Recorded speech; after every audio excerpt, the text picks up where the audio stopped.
The most important thing about universal credit is it is a strong force for good in the country. I just want to acknowledge that first, because it is doing fantastic work, helping people into work, getting them their benefits on time, etc. But I'm also acknowledging that there are problems with it, and they're not trivial problems, and I want to make sure that as the new Secretary of State I do what I can as soon as possible to address them. And to me, the main point there is making sure that people have access to the money they need as soon as possible. Sometimes there have been delays, sometimes they don't know how to access the loan that is there, and I want to make those changes to make sure it's easier for people to get the money. Not immediately, but there are changes that will need to be made in order to address the difficulties. David Gauke made some changes in order to make sure that people didn't have to wait so long to get the money that they were entitled to.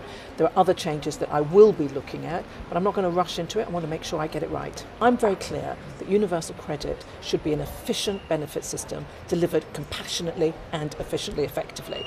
And I suppose that's what people will hear from me as I talk about universal credit. But I'm also acknowledging that though it's a force for good, there are some problems. That's what people can expect from me.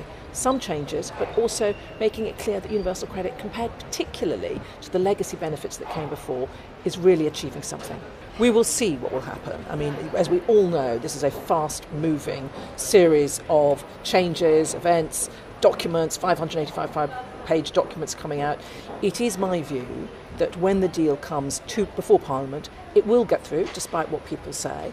But I do also feel, having spent the past 6 or 7 months on the backbenches, talking to various other backbenchers, that Parliament will stop a no deal.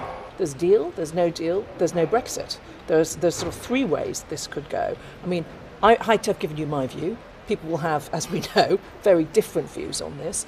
But I think the best way to get the stability that this country needs, the certainty that business craves, because business has been cautiously welcoming about the withdrawal agreement, is to get this agreement through, which I certainly hope Parliament does.